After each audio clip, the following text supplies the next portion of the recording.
Welcome to our channel. TNTET exam paper 1 prepare பண்ணுறவங்களுக்கான தமிழுக்குரிய last minute revision video இது. So இந்த வீடியோவில் நான் முக்கியமாக என்ன டாபிக் கவர் பண்ணுறேன்னு பார்த்தீங்கன்னா, 5th ஸ்டாண்டர்ட் புக்கில் இருந்தால் கவர் பண்ணுறேன். அதாவது 5th ஸ்டாண்டர்டில் முக்கியமான டாபிக்ஸ் எல்லாம் அப்படியே பார்த்துட்டு போகிறோம். இதுலேருந்து உங்களுக்கு கண்டிப்பாக கேள்விகள் வரும். பேப்பர் 1 ப்ரிப்பேர் பண்ணுறவங்களை பொறுத்த வரைக்கும் 5th ஸ்டாண்டர்ட் கொஸ்டின்ஸ் வந்து புக்ஸில் நிறைய கேட்குறாங்க. ஸோ ப்ரீவியஸ் இயர் கொஸ்டின்ஸ் நீங்கள் பார்த்தீங்கன்னா உங்களுக்கு தெரிய வரும். ஸோ அதை பேஸ் பண்ணி தான் இப்போ நான் உங்களுக்கு முக்கியமான டாபிக் கவர் பண்ண போகிறேன். இந்த வீடியோவை ஸ்கிப் பண்ணாமல் பாருங்கள். இந்த சேனலுக்கு ஃபர்ஸ்ட் டைம் வரீங்கன்னா சப்ஸ்கிரைப் பண்ணிடுங்க, பெல் ஐக்கானை கிளிக் பண்ணிக்கோங்க. அப்பதான் நாங்க போற வீடியோ இமீடியட்டா உங்களுக்கு ரீச் ஆகும். இப்போ வீடியோக்குள்ள போயிடலாம். சில இடங்கள்ல பாடல் வரிகள் படிச்சுக்கலாம். ஏன்னா அந்த பாடல் வரிகள் கேட்குற இடத்துல மட்டும் நான் படிச்சு காட்டுறேன். கனியிடை ஏறிய சுளையும் முற்றல் கழையிடை ஏறிய சாரும் பனிமலர் ஏறிய தேனும் காய்ச்சும் பாகிடை ஏறிய சுவையும். இந்த பாடல் வரிகள் யாருடையது அப்படின்லாம் ப்ரீவியஸ் எல்லாம் கேட்டிருக்காங்க. ஸோ இந்த பாடல் வரிகள் யாருடையதுன்னு பார்த்தீங்கன்னா புரட்சி கவிஞர் பாரதிதாசன். ஸோ இந்த பாடல் வரிகள் ரொம்ப முக்கியம். கனியிடை ஏறிய சுளையும் முற்றல் கழையிடை ஏறிய சாரும் பனிமலர் ஏறிய தேனும் காய்ச்சும் பாகிடை ஏறிய சுவையும். இது வந்து தமிழ் இனிமை அப்படிங்கிற பாடல் பகுதியிலேருந்து எடுத்திருக்காங்க. இப்போ நீங்கள் பாரதிதாசனுக்கும் இந்த பாட்டுக்கும் எப்படி சம்மந்தப்படுத்தி ஞாபகம் வச்சுக்கலாம் அப்படிங்கிறத நான் க்ளூ கொடுத்துட்றேன். தமிழுக்கு அமுதென்று பேர் அப்படின்னு ஒரு பழைய பாடல் இருக்குது தெரியுங்களா? அது எல்லாருக்குமே தெரியும். ஸோ அதில் பார்த்தீங்கன்னா தமிழ் வந்து அமுதுக்கு இணையாக இருந்து சொல்லியிருப்பாரு. அது யாருன்னா பாரதிதாசன் தான். ஸோ அதே பாரதிதாசன் தான் இப்போ தமிழுக்கு கனியிடை ஏறிய சுளை அளவுக்கு அதுக்கு இனிமை இருக்குது. முற்றல் கழையிடை ஏறிய இப்போ கழைனா என்ன அதெல்லாம் பார்த்தீங்கன்னா கரும்பில் இருக்கக்கூடிய சாறு போல் இனிமையானது தமிழ். அப்போ இது ஃபுல்லாகவே தமிழை பற்றி தான் அவர் சொல்லியிருக்காரு. அப்போ பாரதிதாசன் தமிழ் அந்த லிங்க் வந்து ஞாபகம் வச்சுக்காங்க. தமிழ் இனிமை பற்றி தான் ஃபுல்லாக சொல்லியிருக்காரு. அப்போனா உங்களுக்கு மறக்காது. கனினா பழம், இது எல்லாருக்குமே தெரியும். கழைனா கரும்பு, இது வந்து சொல் பொருளில் கேட்கலாம். கழைனா கரும்பு. நனி மிகுதி அதிகம் ஞாபகம் வச்சுக்கோங்க. நனினா மிகுதி. நல்கிய வழங்கிய. சொல்லும் பொருள் கண்டிப்பாக புக்லேருந்து அப்படியே டைரெக்டாக தான் கேட்பாங்க. நல்கியனா வழங்கிய. இப்போ இது போல் புரட்சி கவிஞர் பாரதிதாசன் பற்றி கேட்கலாம். பாடல் பொருள் அதிகமாக தெரியலனா இந்த பாடல் வரி எதுலேருந்து நீங்கள் தெரிஞ்சு வச்சுக்காங்க. இந்த பாடலை பாடியவர் பாரதிதாசன். புதுச்சேரியில் பிறந்த இவர். ஸோ எந்த ஊரில் பிறந்திருக்கார் பாரதிதாசன் கேட்கலாம். புதுச்சேரியில் பிறந்திருக்காரு. புதுச்சேரியோட வாழ்த்து பாடல் இருக்கு இல்லையா? அதாவது வாழ்வினில் செம்மையை செய்பவள் நீயே. இப்போ நமக்கு எப்படி தமிழ்த்தாய் வாழ்த்து நீராறும் கடலுக்கோ அது போல் அவங்களுக்கு வந்து வாழ்வினில் செம்மையை செய்பவள் நீயே அப்படின்னு ஒரு பாட்டு இருக்குது. அது யாரோடதுன்னு பார்த்தீங்கன்னா பாரதிதாசனோட தான். இந்த கேள்வி லோயர் லெவல் புக்ஸில் இருக்குது. இதுவுமே நீங்கள் ஞாபகம் வச்சுக்கணும் எக்ஸாம் பாயிண்ட் ஆஃப் வியூவில். ஓகே, இவர் பேர் வந்து கனக சுப்புரத்தினம். இயற்பெயர் என்னன்னு கேட்கலாம். பாரதிதாசனோட இயற்பெயர் கனக சுப்புரத்தினம். ஆனால் ஏன் இவர் வந்து பாரதிதாசன் மாற்றிக்கிட்டார்னா இவருக்கு வந்து பாரதியார் மேலே ரொம்ப பற்று, அதனால தாசன் மாற்றிருப்பாரு. சுரதான் ஒருத்தர் இருக்காரு, அவர் வந்து சுப்புரத்தினதாசன். அவர் வந்து பாரதிதாசன் மேலே இருக்கக்கூடிய பற்றால சுரதான் அவர் பேரை மாற்றிருப்பாரு. ஓகேங்களா? ஸோ இவர் வந்து கனக சுப்புரத்தினம், இவர் பாரதியார் மேலே இருந்த பற்றுனால பாரதிதாசன் அப்படின்னு மாற்றிக்கிட்டாரு. இவர் பாடிய இந்த பாடல் வந்து பாரதிதாசன் கவிதைகள் அப்படிங்கிற நூல்லேருந்து எடுத்திருக்காங்க. கழை. கழை இந்த சொல்லோட பொருள் என்னன்னா கரும்பு. ஸோ கரும்புக்கு இதில் வந்து பார்த்தீங்கன்னா எந்த ரூ அது முக்கியமாக உங்களுக்கு தெரியணும். இந்த ரூ தான் வரும், இது கிடையாது.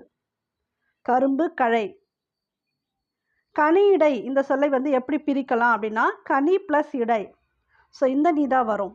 கனி ப்ளஸ் இடை. பனி ப்ளஸ் மலர். பனிமலர். உங்களுக்கு பிரித்து எழுதுக சேர்த்து எழுதுனா புக் பேக் கொஸ்டின்ஸ் தான் மேக்ஸிமம் வரும். அதனால் எல்லாமே நம்ம பார்த்துடலாம். ஸோ இது வந்து பனிமலர். இம் வராது. ஓகேங்களா? கழை இடை. இதை வந்து பிரித்து எழுதணும்னா கழை ப்ளஸ் இடை. என் உயிர். என் ப்ளஸ் உயிர். இந்த முதல் எழுத்து ஒன்று போல் வந்தால் மோனை, இரண்டாம் எழுத்து ஒன்று வந்தால் அது வந்து எதுகை. இதெல்லாம் உங்களுக்கே தெரியும். ஸோ இந்த பாடல் பகுதியில் நம்ம வந்து ஃபுல்லாலாம் உள்ளே பார்க்கறதில்ல, வெளியில் இருக்கக்கூடிய கொஸ்டின்ஸ் பார்த்தா போதுமானது. வந்து ஸ்டோரி மாதிரி அவங்க பேசிக்கிற மாதிரி வருது, புதிர் போகிற மாதிரி அப்படி வருது. தற்பொழுது இந்த சொல்லுக்குரிய பொருள். தற்பொழுது அப்படின்னா இப்பொழுது, இதுதான் வரும். இப்பொழுது. குறிப்பேடு என்ற சொல்லை பிரித்து எழுத கிடைப்பது. குறிப்பேடு அப்படின்னா குறிப்பு ப்ளஸ் ஏடு. இங்கே இருக்கு இல்லையா? குறிப்பு ப்ளஸ் ஏடு. எதை எதையோ. அப்போ எதை எதையோ இது வரும். எதை ப்ளஸ் எதையோ. அமைதி ப்ளஸ் ஆகி அப்படின்னா அமைதியாகி. திரும்ப ப்ளஸ் திரும்ப. இப்போ இந்த திரும்ப திரும்ப அப்படின்னா திரும்ப திரும்ப இது வரும்.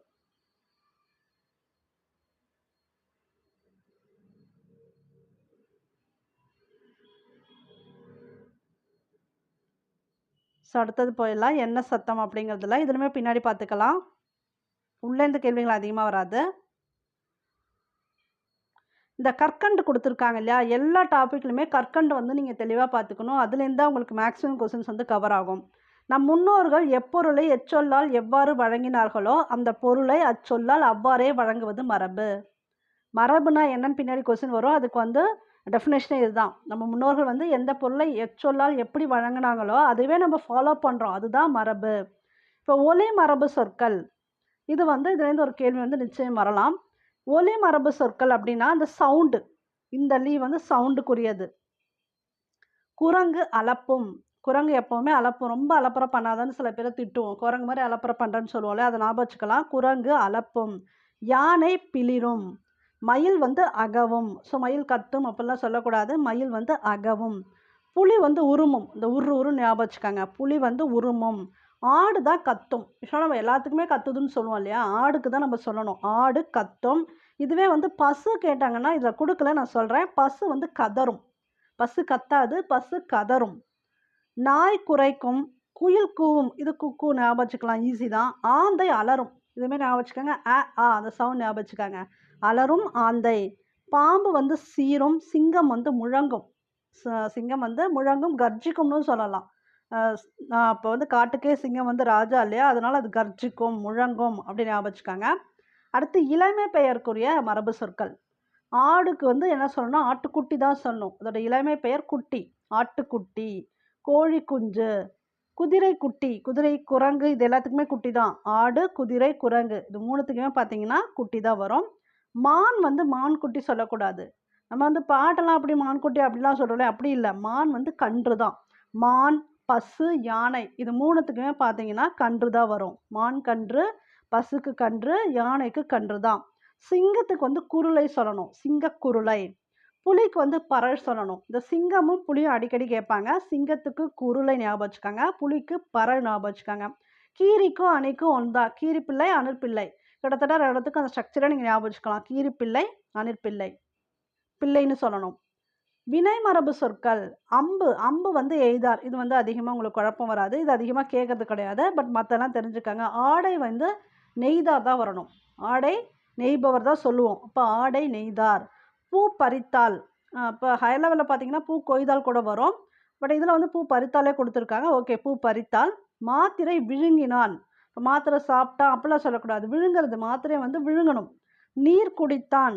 நீருக்கு வந்து குடித்தான் வரும், பாலுக்கு வந்து பருகினான் வரும். அப்போ இதில் வந்து உங்களுக்கு கன்ஃபியூஷன், பாலா நீரான்னு கேட்கும்போது பருகினான் வருமா குடித்தான் வருமா அப்படின்னு டவுட் வந்துச்சுன்னா பேப்பா ஞாபகம் வச்சுக்கோங்க. பருகினான் பால், இப்போ பேப்பா அந்த சவுண்டை வச்சு நீங்கள் அந்த கன்ஃபியூஷன் வந்து தீர்த்துக்கலாம். ஓகே, நீர் வந்து குடிக்கிறது தான். தண்ணி குடி, தண்ணி குடி, அதிகமாக தண்ணி குடினே சொல்லுவோம். ஓகேங்களா, அப்போ தண்ணீர் இல்லை நீர் இதெல்லாம் குடிக்கிறது. சோறு உண்டான், சோறு சாப்பிட்டியான்னு கேட்கக்கூடாது, சோறு உண்டியா, அப்படி தான் அந்த காலத்தில் அப்படி தான் சொல்கிறது, அந்த மரபு சொல். இப்போ சோறு உண்டான். கூடை முடைந்தார். அடுத்து சுவர் எழுப்பினார். சுவர் கட்டினார் கிடையாது, சுவர் எழுப்பினார். இப்போ கீழே இருந்தால் சோறு வந்து மேலே எழும்புது, அப்படி ஞாபகம் வச்சுக்கோங்க. சுவர் எழுப்பினார்.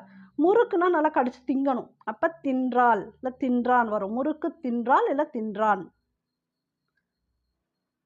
இப்போ பூச்சிகள், பறவைகள், விலங்குகள், இருப்பிட மரபு சொற்கள்.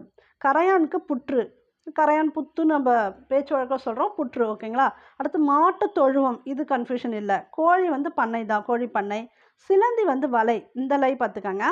சிலந்தி வலை. நண்டு வலை, இந்த லை. இந்த நண்டு வலையும் எலி வலையும் இந்த லை வரும். நண்டுக்கும் எலிக்கும் வலை வந்து இப்படி வரும், சிலந்திக்கு இந்த வலை. ஆட்டுப்பட்டி. குதிரைக்கு கொட்டில் தான், குதிரை கொட்டில் அடைச்சாங்கன்னு தான் சொல்லுவாங்க. குருவி கூடு. யானைக்கு கூடம், இது புதுசாக இருக்குது, தெரிஞ்சுக்கோங்க. யானை கூடம். ஸோ இந்த மரபு சொற்கள் பொறுத்த வரைக்கும் கண்டிப்பாக வந்து உங்களுக்கு கொஸ்டின்ஸ் உண்டு. இப்போ நம்ம செக் பண்ணிக்கலாம். நம் முன்னோர்கள் ஒரு சொல்லை சொல்லிய வரை நாமும் சொல்வது மரபு. டெஃபினேஷனாகவே வரும்னு சொன்ன பார்த்தீங்களா, கொடுத்துருக்காங்க பாருங்கள், மரபு. யானை என்ன பண்ணும், யானை வந்து பிளிரும், யானை பிளிரும். ஆந்தை அலரும் என்பது, இது என்ன டைப் ஆஃப் மரபுன்னு கேட்டிருக்காங்க. சவுண்டுன்னு சொன்னோம் இல்லையா, ஆந்தை அலருங்கிறது ஒலி மரபு. புலியோட இளமை பெயர் சொன்ன மாதிரி சிங்கம், புலி அடிக்கடி கேட்பாங்கன்னு சொன்னாலே இங்கே கொடுத்துருக்காங்க பாருங்கள். புலிக்கு என்ன சொல்லணும், புலி வந்து பரல் தான் சொல்லணும். புலி கன்று கிடையாது, புலி வந்து பரல், புலி பரல். புலிக்குட்டியும் சொல்லக்கூடாது, ஆட்டுக்கு தான் குட்டி சொல்கிறோம். ஓகேங்களா, புலிக்குட்டி கிடையாதுங்க. பூ பறித்தால் அப்படிங்கிறது என்ன டைப் ஆஃப் மரபு, அது ஒரு செயல். இப்போ சோறு உண்டான் அதெல்லாமே செயல் தானே. அப்போ அது வந்து வினைமரபு. வினைமரபு பூ பறித்தால். இப்போ இந்த நாய் வந்து குரைக்கும், ஆடு தன்னுடைய குட்டியை தேடியது, தாகத்திற்கு தண்ணீர் குடித்தான் வருமா பருகினான். ஆல்ரெடி உங்களுக்கு க்ளூ கொடுத்துட்டேன். பால் தான் பருகினான் வரும், தண்ணீர் வந்து குடித்தான் தான் வரும். புலி குரங்கை பார்த்து, புலி வந்து குரங்கை பார்த்து என்ன பண்ணுச்சு? அப்போ உருமியது. உருமும், புலி வந்து உருமும். TNTET exam paper 1 and paper 2 prepare பண்ணுறவங்களுக்கான சைல்டு டெவலப்மெண்ட் அண்ட் பெடகாகிக்குரிய ஸ்டடி மெட்டீரியல் எங்ககிட்ட அவைலபிளாக இருக்குது. தேவைப்படுறவங்க பர்ச்சேஸ் பண்ணிக்காங்க. ஸோ இந்த ஒரு புக்கில் உங்களுக்கு எல்லாமே வந்துடும். அதாவது நியூ சிலபஸ் படி, டிஆர்பியில் கொடுத்துருக்கூடிய நியூ சிலபஸ் படி இந்த சைக்காலஜிக்குரிய 10 யூனிட்டுக்குமே ஒரே கொஸ்டின்ஸ் வந்து எம்சிக்யூ டைப் கொஸ்டின்ஸாக கொடுத்துருக்கோம்.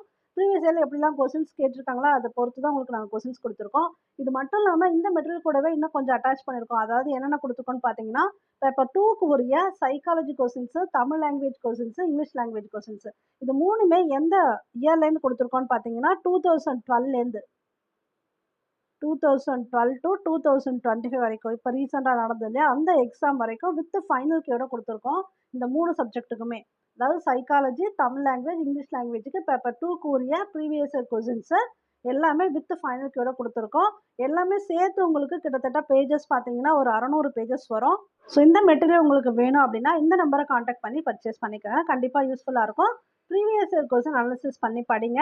டைம் டியூரேஷன் கம்மியாக இருந்தால் கூட அது போல் நீங்கள் படிச்சிங்கன்னா கண்டிப்பாக உங்களால் டெட் எக்ஸாம் பாஸ் பண்ண முடியும். ஸோ அடுத்து நம்ம பார்க்க போகிற டாபிக் வந்து செயல் பகுதி மூதுரை. மூதுரை யார் எழுதியிருக்காங்கன்னு பார்த்தீங்கன்னா ஔவையார். ஸோ மூதுரை பொறுத்த வரைக்கும் இந்த டாப்பிக்லேருந்து உங்களுக்கு அடிக்கடி கேள்விகள் வரும்.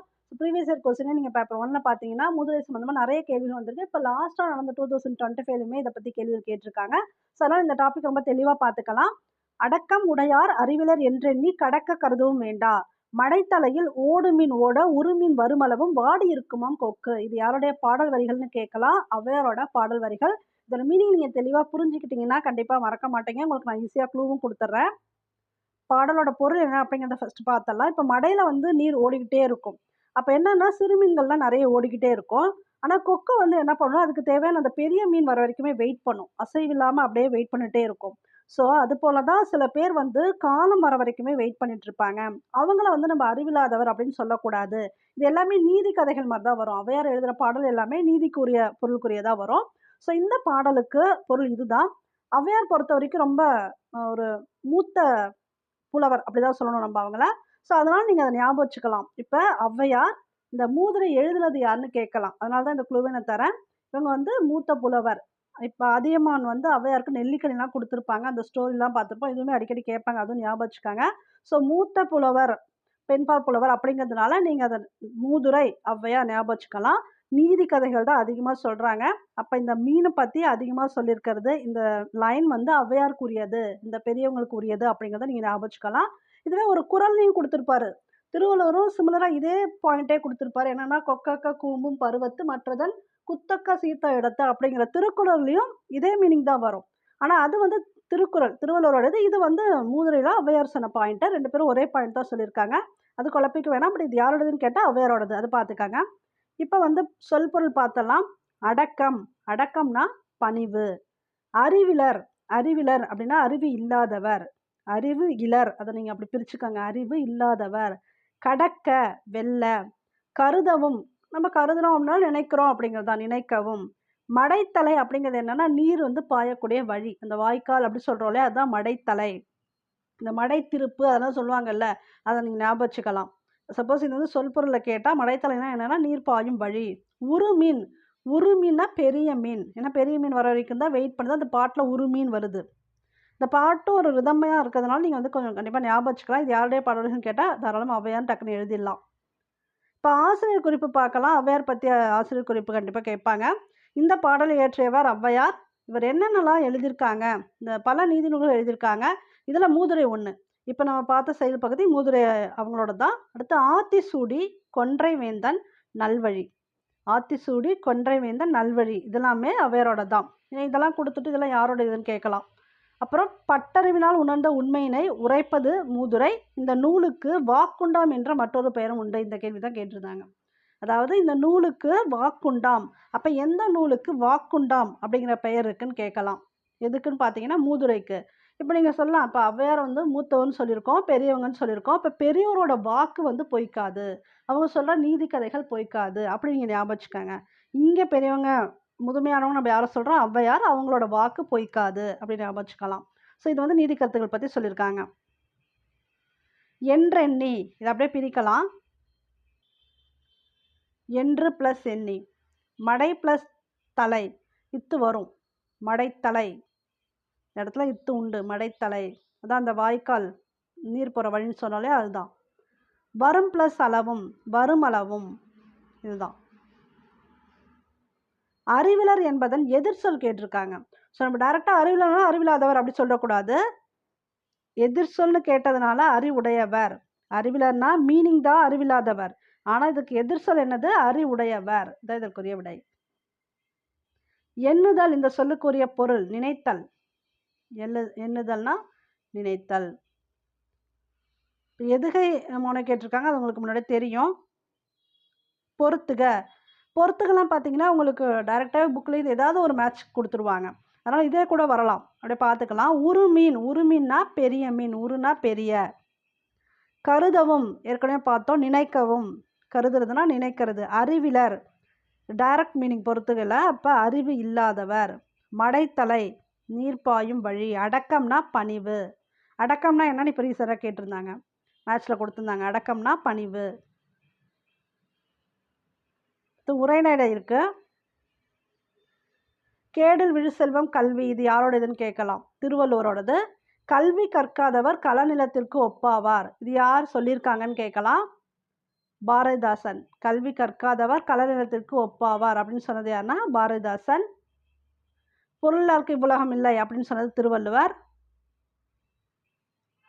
முக்கியமானது மட்டும் பார்த்துக்கலாம். அடுத்து கீழே கொஸ்டின்ஸ் போயிடலாம். காரணமாகின்றது என்ற சொல்லை பிரித்து எழுத கிடைப்பது, இது எப்படி பிரிக்கிறது அப்படின்னா காரணம் பிளஸ் ஆகின்றது, இதான் வரும். எள்ளுவர் இந்த சொல்லுக்குரிய பொருள். எள்ளுவர் அப்படின்னா இகழ்வர். எள்ளுவர் இகழ்வர். பொருள் பிளஸ் செல்வம் என்பதை சேர்த்து எழுத கிடைக்கிறது. பொருட்செல்வம் வரும், இச்சு வராது. இதுதான் கரெக்டு. இது கிடையாது. பொருட்செல்வம். பகுத்து பிளஸ் அறிய என்பதை சேர்த்து எழுத கிடைப்பது. பகுத்தறிய.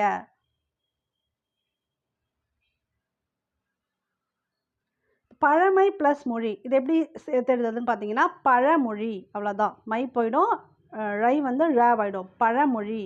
நன்மை பிளஸ் வழி அப்படின்னா நல்வழி. தொலைக்காட்சி, தொலை பிளஸ் காட்சிக்கு வராது. கேடில் விழு செல்வம் கல்வி ஒருவருக்கு அப்படி வரும். கற்றவருக்கு சென்ற இடமெல்லாம் சிறப்பு.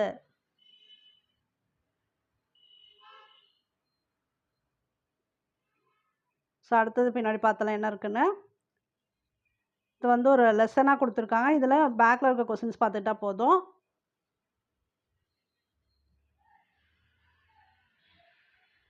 கற்கண்டு பார்க்கலாம். கற்கண்டுலேருந்து கண்டிப்பாக கேள்விகள் உண்டு. அதனால் இது எல்லாமே நம்ம பார்த்தாகணும்.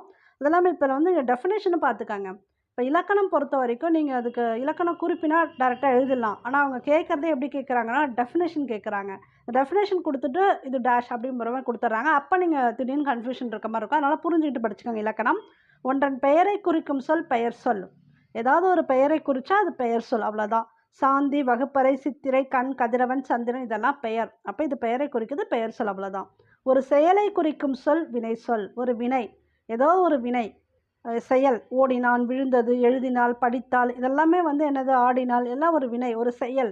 அப்படி ஏதாவது ஒரு வினையை குறித்தா அது வந்து வினை சொல். இப்போ ராமன் பாடம் படித்தான், இதில் வந்து எது பெயர் சொல் எது வினை சொல் நம்மளே கண்டுபிடிச்சிடலாம். ராமன் அப்படிங்கிறது பெயர் சொல் தான், பாடம் அப்படிங்கிறது பெயர் சொல் தான், படித்தான் அப்படிங்கிறது தான் வினை சொல்.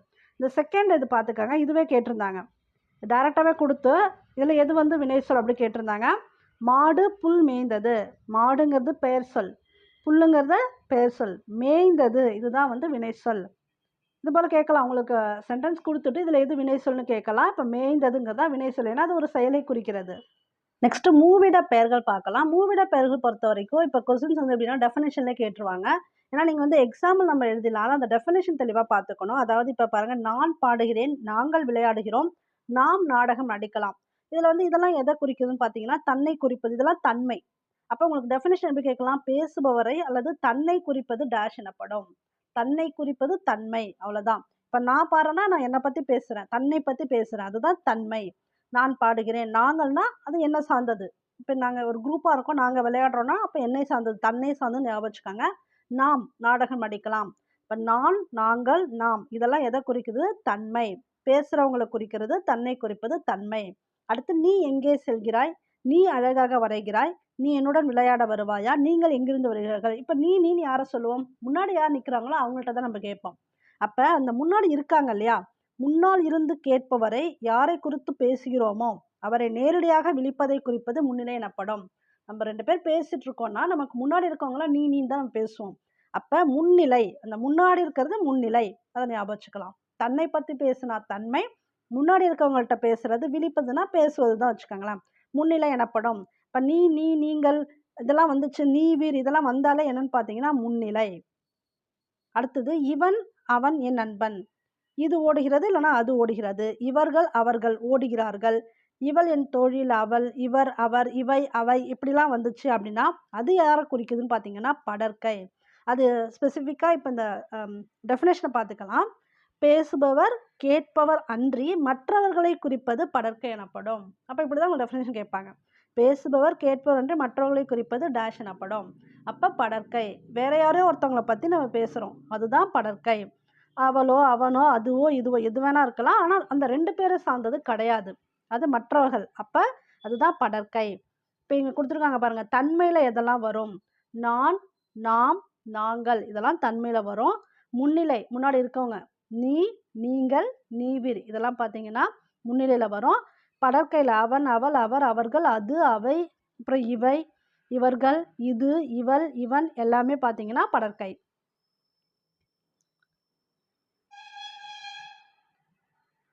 இங்க குடுத்துருப்பாங்க. இது நீங்க வந்து அப்படியே ஃபிக்ஸ் பண்ணி கூட பார்க்கலாம். தேநீர் குடித்தான்.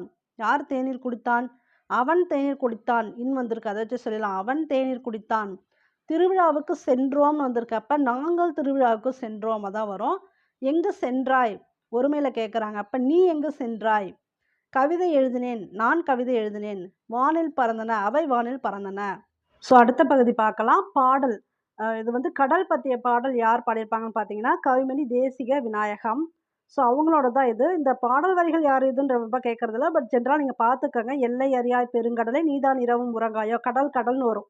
ஸோ அத பத்தி தெரிஞ்சுக்கலாம். ஸோ கடல் அப்படிங்கிறது யார் எழுதியிருக்காங்க? இந்த 5th ஸ்டாண்டர்ட் புக்க பொறுத்தவரைக்கும் கடல் அப்படிங்கிறது யார் எழுதியிருக்காங்க பார்த்தீங்கன்னா, தேசிக விநாயகனார். அப்ப நீங்க எப்படி க்ளூ ஞாபகம் வச்சுக்கலாம்னா, இப்ப விநாயகர் சதுர்த்தி முடிஞ்சு விநாயகர் கொண்டு போய் கடல்ல தான் கரைப்போம். ஓகேங்களா?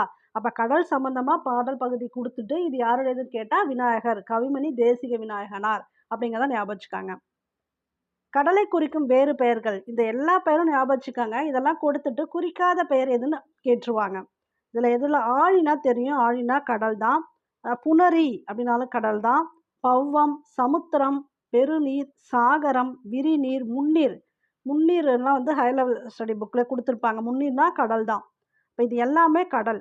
தெளிவா பார்த்துக்கங்க. விரிநீர், சாகரம், பெருநீர், சமுத்திரம், பவ்வம், முன்னீர், புணரி, ஆழி. புணரியும் கேட்கலாம். கடல் தான். சொல் பொருள். அலுப்பு, களைப்பு. ரொம்ப அலுப்பா இருக்கு அப்படின்னு சொல்லுவோம்ல. ரொம்ப களைச்சு போனவங்க தான் சொல்லுவாங்க. அப்ப களைப்பு. மகரம், மீன்.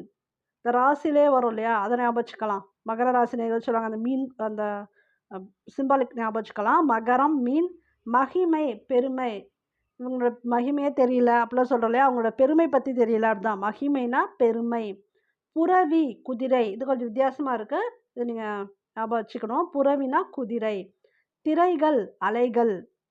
திரைக்கடல் தேடி திரவியம் தேடி அப்படின்னு ஒரு பாடல் வரும் பார்த்தீங்களா? அதான் திரைக்கடல் கடல்ல இருக்கிறது தான் அலை. அப்ப திரைனா அலை. ஆசிரியர் குறிப்பு பார்த்தலாம். இந்த பாடலை பாடியவர், கடலை பத்தி பாடியவர் யாருன்னா, கவிமணி தேசிக விநாயகம். இவர் வந்து கன்னியாகுமரி மாவட்டத்துல இருக்கக்கூடிய தேரூரில் பிறந்தவர். இவர் எந்த ஊர்ல பிறந்திருக்காருன்னு கேட்கலாம். தேரூரில் பிறந்தவர். இவர் இனிமையும் எளிமையும் மிக்க பாடல்களை எழுதியமையால் கவிமணி. இவருக்கு ஏன் வந்து அந்த கவிமணி அப்படிங்கிற பட்டம் வந்துச்சு? கொஸ்டின் வந்து இப்படியே உங்களுக்கு கேட்கலாம். கவிமணி என்று அழைக்கப்படுபவர் யார்? கவிமணி தேசிக விநாயகம். அதை நம்ம அப்படியே அந்த ஸ்லோகன் மாதிரியே படிச்சுட்டு வந்ததுனால கண்டிப்பாக இது மறக்காது. கவிமணி தேசிய விநாயகன் தான். நம் பாடப்பகுதியில் பாடல் குழந்தை பாடல்கள் எனும் தலைப்பில் முதல் பாடலாக அமைந்துள்ளது. பெருமை ப்ளஸ் கடல். பெருமை கடல் ப்ளஸ் கடல் எது சேர்த்து எழுதுனா என்ன வரும்னு பார்த்தீங்கன்னா பெருங்கடல் தான் வரும். கருங்கடலே இதை பிரித்து எழுதணும். கருமை ப்ளஸ் கடலே. திரை என்ற சொல்லின் பொருள் நம்மளோட சொன்னோம் இல்லையா, திரைனா அலை. மழைநீரை சேமித்து வைக்கும் பெரிய கலனாக இருப்பது கடல். இந்த பாடலில் அவர் குறிப்பிட்டிருப்பார், மழைநீரை சேமித்து வைக்கும் பெரிய கலனாகவும் இருக்குது அப்படின்னு சொல்லியிருப்பார், கடல். இரண்டாம் எழுத்து ஒன்று வந்தால் அது எதுகை. இப்போ எல்லை அல்லும் இல் இல் ஒன்றி வர்றது. மோனைனா முதல் எழுத்து. அல்லும் அழுப்பும்ல அ வருதுல, இது வந்து மோனை. எதுகை மோனை எதுன்னு கேட்கலாம். இந்த முக்கியமான சில பழமொழி கொடுத்துருக்காங்க, அது மட்டும் பார்த்துக்கலாம். யானை வரும் பின்னே மணி யோசை வரும் முன்னே. பழமொழியை நிறைவு செய்யணும் கொடுத்து கூட பாதி பாதியாக கொடுப்பாங்க. இக்கரைக்கு அக்கறை பச்சை சரிதானா. ஆடிக்காற்றில் அம்மியும் பறக்கும். ஆடிக்காற்றில் அம்மியும் பறக்கும். ஆளும் வேலும் பல்லுக்குருதி நாலும் இரண்டும் சொல்லுக்குருதி. இந்த நாலும் இரண்டும் அப்படிங்கிறாங்க இல்லையா, நாலும்ங்கிறது நாலடியாரை குறிக்கும், இரண்டும் அப்படிங்கிறது திருக்குறளை குறிக்கும். இது வந்து ஹையர் லெவலில் கேட்பாங்க, நாலும்னா என்ன இரண்டும்னா என்ன அதெல்லாம் கேட்பாங்க. காற்றுள்ள போதே தூற்றிக்கொள். அகல உழுவதை விட ஆழ உழுவதே மேல். இது கேட்கலாம் உங்களுக்கு. அகல உழுவதை விட டேஷ் அப்படி கொடுத்துட்டாங்கன்னா ஆழ உழுவதே மேல். இந்த ஆழ ரேக் வந்து மாறி மாறி கூட கேட்கலாம். யானைக்கும் அடிசருக்கும் விளையும் பயிர் முளையிலேயே தெரியும். 5இல் வளையாதது 50இல் வளையாது. ஆத்திரக்காரனுக்கு புத்தி மட்டு. ஆழம் தெரியாமல் காலை விடாதே. அளவுக்கு மிஞ்சினால் அமிர்தமும் நஞ்சு. குற்றம் பார்க்கின் சுற்றம் இல்லை. கற்றோருக்கு சென்ற இடமெல்லாம் சிறப்பு. பதறாத காரியம் சிதறாது சிறுதுளி பெருவெல்லாம். சரணுடைய தெரிவு செய்து எழுதுக. மரப்பொந்து. இதை பிரித்து எழுதினா என்ன வரும்னு பார்த்தீங்கன்னா மரம் ப்ளஸ் பொந்து. அக்கறை இந்த சொல்லை பிரித்து எழுத கிடைப்பது அ ப்ளஸ் கரை. 400 இது பார்த்து வச்சுக்கோங்க, கேட்கலாம். 4 + 100. கண் ப்ளஸ் இமைக்கும் சேர்த்து எழுதணும். கண் இமைக்கும். சூறை ப்ளஸ் காற்று. சூறை காற்று இக்கு வரும். சூறை காற்று. மணி ஓசை. மணி ப்ளஸ் ஓசை. தேனிசை. தேன் ப்ளஸ் இசை. நெக்ஸ்ட் கற்கண்டு. அதாவது இந்த இலக்கண பகுதி வந்து ரொம்ப முக்கியம். எழுவாய்னா என்ன, செய்யப்படு பொருள், பயனிலை, இதெல்லாம் என்னன்னு கொடுத்துருப்பாங்க. இதுக்கு எல்லாத்துக்குமே டெஃபினேஷன் தெளிவாக பார்த்துக்கலாம். தென்றல் நடனம் ஆடினாள். இதில் எழுவாய் எது, தென்றல் தான் எழுவாய். அதாவது ஒரு தொடர் இருக்குன்னா அதில் யார் எது எவை யாவர் இந்த 4 ஞாபகம் வச்சுக்காங்க. இதுலேருந்தே உங்களுக்கு கேள்விகள் கேட்கலாம், இல்லை மேட்ச்சில் கொடுத்துடலாம். யார் எது எவை யாவர் இந்த வினாக்களுக்கெல்லாம் விடையாக வர்றது தான் எழுவாய். அப்போ மேக்ஸிமம் எழுவாய் வந்து ஸ்டார்டிங்கில் இருக்கும், அது நமக்கு தெரியும். தென்றல் நடனமாடினாள். தென்றல்ங்கிற அந்த பெயர். யார் நடனமாடினாள், தென்றல் நடனமாடினாள். அதுபோல் எது எவை யாவர் இந்த 4 ஞாபகம் வச்சுக்கோங்க. இதெல்லாம் வந்துச்சு, இந்த வினாக்கு விடையாக வந்துச்சுன்னா அது வந்து எழுவாய். எழுவாய் எப்போதும் பெயர் சொல்லாகவே இருக்கும். இது கண்டிப்பாக கேட்பாங்க. வினை சொல்லா இல்லை மற்ற சொல்லா அப்படின்னு கேட்டால் எழுவாய் எப்போதுமே வந்து பெயர் சொல்லாக தான் இருக்கும். இங்கே தென்றல் அப்படிங்கிறது பெயர் சொல் தான். இப்போ எழுவாய் பெயர் சொல்லாகவே இருக்கும். பெயர் சொல் எப்போது ஸ்டார்டிங்கில் நமக்கு ஒரு சென்டென்ஸில் அதிகமாக வரும். அப்போ செய்யப்பட பொருள்னா என்ன, தென்றல் நடனம் ஆடினால் வருது இல்லையா, இந்த நடனம் அப்படிங்கிறது செய்யப்பட பொருள். அப்போ இந்த இதுக்கு என்ன டெஃபினேஷன்னா, ஒரு தொடரில் யாரை எதனை எவற்றை இந்த வினாக்களுக்கு விடையாக வரும். அது வேற. யார் எது எவை யாவர் வேற, அதனால ஞாபகம் வச்சுக்கணும். இதையும் அதையும் குழப்பிக்கூடாது. யாரை எதனை. இப்போ தென்றல் நடனம் ஆடினாள். எதை ஆடன, நடனம் ஆடினாள். அப்போ எதனை எவற்றை யாரை இதெல்லாம் வந்துச்சுன்னா அது செய்யப்படு பொருள். பயனிலை. ஆடினாள் அப்படிங்கிறது தான் பயனிலை. ஒரு தொடரை முழுமை பெற செய்யும் சொல்லையே பயனிலை என்கிறோம். அப்படியே உங்களுக்கு கூற்று 1 கூற்று 2 கொடுத்து இப்படியே இது டைரக்ட் டெஃபினேஷனே கொடுத்துருவாங்க. இப்போ நம்ம இதில் படிக்கும்போது டக்கு டக்குன்னு நம்ம புரிஞ்சுக்கிட்டு போயிடுவோம். ஆனால் கொஸ்டினாக வரும்போது திடீர்னு ஒரு ட்விஸ்ட் வர மாதிரி இருக்கும். அப்போ உங்களுக்கு கூற்று 1ல் வந்து ஒரு தொடரை முழுமை பெற செய்யும் சொல் தான் பயனிலை அப்படின்னா கரெக்டாக தெரியணும். அதுக்காக சொல்ல வரேன். அப்போ கரெக்டாக அந்த தொடர் முடியணும் அப்படின்னா பயனிலை கண்டிப்பாக வேணும். ஒரு தொடரில் பயனிலை முக்கியம். தென்றல் நடனம் ஆடினாள். ஆடினாளுங்கிறது பயனிலை. எழுவாய், பயனிலை, செயப்படும் பொருள் ஆகிய மூன்றும் ஒரு தொடரின் பகுதிகள். எழுவாயோ செயப்படும் பொருளோ வெளிப்படையாக இல்லாமலும் தொடர் அமையும். அதாவது அது மிஸ் ஆகலாம். எழுவாய் இல்லாமலும் இருக்கலாம், செயப்படும் பொருள் இல்லாம இருக்கலாம். ஆனா பயனிலை இல்லாம ஒரு தொடர் இருக்காது. இப்ப பாருங்க, நடனம் ஆடினாள். இதுல எழுவாய் கிடையாது. ஆடியிருக்காங்க, யாரோ ஆடியிருக்காங்க. நடனம் அப்படிங்கிறது நமக்கு செயப்படும் பொருள். ஆடினாள் அப்படிங்கிறது பயனிலை, ஓகே. ஆனா எழுவாய் இல்ல. அப்ப இதுல எழுவாய் இல்ல. அடுத்தது பாருங்க, தென்றல் ஆடினாள். தென்றல் டான்ஸ் ஆடினா தான். அந்த டான்ஸ எடுத்தாச்சு. அப்ப அதுல செயப்படும் பொருள் இல்லை. அப்ப தென்றல் ஆடினாள். அப்போ ஒரு தொடர் வந்து எழுவாயோ செயப்படும் பொருளோ வெளிப்படையாக இல்லாமலும் தொடர் அமையும். இத கூட கூற்றா குடுத்துடலாம். அப்ப இத நீங்க புரிஞ்சுக்கிட்டீங்கன்னா தான் எழுத முடியும். தொடர் எழுவாய் அல்லது செயப்படும் பொருள் இல்லாமல் அமையலாம். ஆனால் பயனிலை இல்லாமல் அமையாது. நான் சொன்னேன் இல்லையா? பயனிலை இல்லாம தொடர் அமையாது. இந்த 3மே இதுக்குரிய டெஃபினேஷன், அதுக்குரிய எக்ஸாம்பிளோட பார்த்துக்கங்க. எழுவாய் என்பது டேஷ் ஆகும். கேட்டிருக்காங்க பாருங்க. எழுவாய் எப்பவுமே என்னது? பெயர் சொல் தான். இப்போ தென்றல்னு பார்த்தோம் இல்லையா? அதுதான் எழுவாய். பெயர் சொல்லா தான் வரும். பாடல், பாடினாள். இந்த தொடர்ல டேஷ் இல்லைன்னு குடுத்துருக்காங்க. தெளிவா பார்க்கணும். பாடினாள் அப்படிங்கிறது என்ன? பயனிலை. ஓகே. பாடல், பாடினாள். பாடல் அப்படிங்கிறது என்ன? செயப்படும் பொருள். அப்ப இங்க என்ன இல்ல? எழுவாய் தான் இல்லை. எழுவாய் இல்லை. இந்த தொடரில் எழுவாய் இல்லை. யார் பாடுனாங்கன்னே சொல்லல. அமுதன் ஓடினான். இந்த தொடர்ல ஓடினான் என்பது என்ன அப்படின்னு கேட்குறாங்க. அமுதன் அப்படிங்கிறது தெரியும், எழுவாய். ஓடினான், அவ்வளோதான். ஓடினான்னா நமக்கு என்ன வரும்னா பயனிலை வரும். அந்த செயலை தான் அது கம்ப்ளீட் ஆகணும். ஓடினான்னா பயனிலை. 5th ஸ்டாண்டர்ட் ஃபர்ஸ்ட் டேர்ம் எண்டில் பார்த்தீங்கன்னா அகர முதலி கொடுத்துருக்காங்க. இது சொல்லும் பொருளும் தான். ஆல்ரெடி பார்த்ததே தான் இருக்குது. நீங்கள் வேணால் ஒரு தடவை செக் பண்ணிக்காங்க. இந்த வீடியோ பிடிச்சிருந்ததுன்னா உங்களுக்கு எந்த அளவுக்கு யூஸ்ஃபுல்லாக இருந்தது அப்படிங்கிறத மறக்காமல் கமெண்ட் பண்ணுங்கள், லைக் பண்ணுங்கள், உங்கள் ஃப்ரெண்ட்ஸுக்கும் ஷேர் பண்ணுங்கள். இந்த சேனலுக்கு ஃபஸ்ட் டைம் வரீங்கன்னா சப்ஸ்கிரைப் பண்ணிக்கோங்க, பெல் ஐக்கானும் கிளிக் பண்ணிக்காங்க. அப்போ தான் நாங்கள் போகிற வீடியோ இமீடியட்டாக உங்களுக்கு ரீச் ஆகும். தேங்க்யூ ஃபார் வாட்சிங்.